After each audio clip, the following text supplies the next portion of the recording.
नेवासा तालुक्यातील भेंडा बुद्रुक येथील पावन दक्षिणमुखी हनुमान मंदिरात 2 एप्रिल रोजी हनुमान जयंती मोठ्या उत्साहात साजरी करण्यात आली। बालयोगी अमोल महाराज यांच्या काल्याच्या कीर्तनाने महोत्सवाची सांगता करण्यात आली। हनुमान जयंतीच्या दिवशी पहाटे 5 वाजता लोकनेते मारुतराव घुले पाटील, ज्ञानेश्वर सहकारी साखर कारखान्याचे कार्यकारी संचालक अनिल शेवाळे व जनरल मॅनेजर रवींद्र मोटे तसेच हनुमान भक्त बापूसाहेब नजन यांच्या हस्ते हनुमान मूर्तीस जलाभिषेक करण्यात आला।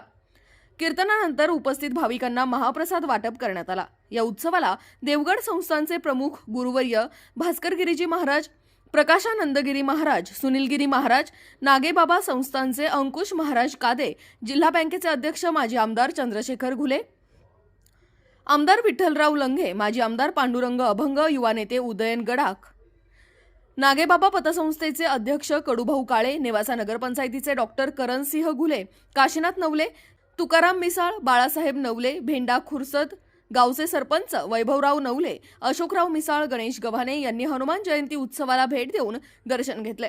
हा जन्मोत्सव यशस्वीरित्या पार पाडण्यासाठी श्रीराम सेवा मंडळाच्या सर्व सदस्यांनी परिश्रम घेतले। राष्ट्र सह्याद्री न्यूजसाठी प्रतिनिधी सोपान भगत, नेवासा।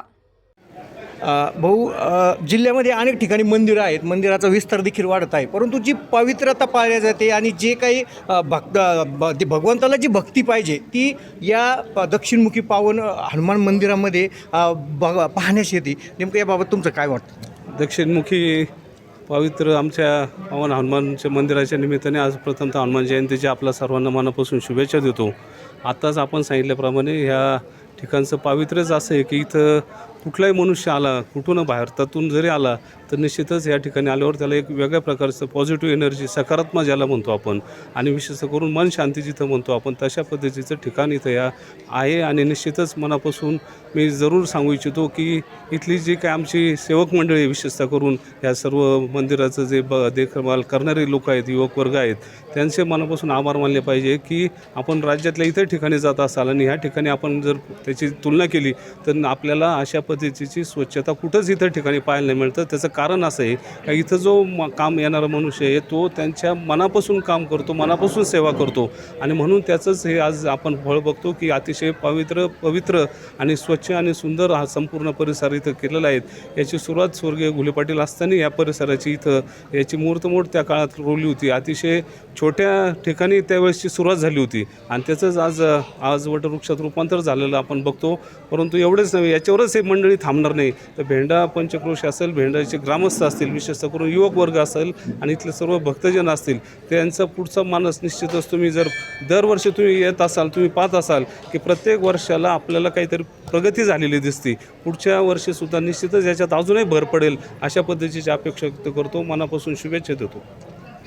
परंतु भेंडा आणि या परिसरावरती निश्चित आमचं पण प्रेम आहे, आपलं पण प्रेम आहे। जावई पाहुणे आता नवीन आहे, परंतु मी पहिल्यापासून देतो, तुमचा अधिकार आहे, जावयाचा पण आहे, आणि म्हणून निश्चित मी जसं म्हणतो की खूप मोठं स्वरूप या ठिकाणी प्राप्त झालेलं आहे, परंतु इथं सभामंडप नाही। तर मागचा आपला निधी वितरित झालेला आहे, परंतु आता एप्रिल मे जून पर्यंत आपला जो निधी येईल, आता निश्चित आपल्याला त्याचं बघून घ्यावं लागेल, परंतु आपल्याला नक्कीच येणाऱ्या याच्यात मी निधी प्राप्त करून देईल आपल्या सर्वांशी चर्चा करून, आणि नक्कीच, कारण आता आपल्याला पूर्वी स्थानिक विकास निधीतून पत्र्याचे शेअर आपल्याला भव्य घेता येत होते, परंतु नवीन जे आर्थिक निघल्यामुळं आता स्लॅबचंच आपल्याला, आणि त्याच्यामुळे किती रक्कम दिली तर ते कमी पडतं, आणि म्हणून आपल्या सर्व आपले जे विश्वस्त किंवा जी प्रमुख मंडळी आहे यांच्याशी चर्चा करून लवकरात लवकर एप्रिल मे मध्ये आपल्याला निधी प्राप्त करून देईल। धन्यवाद।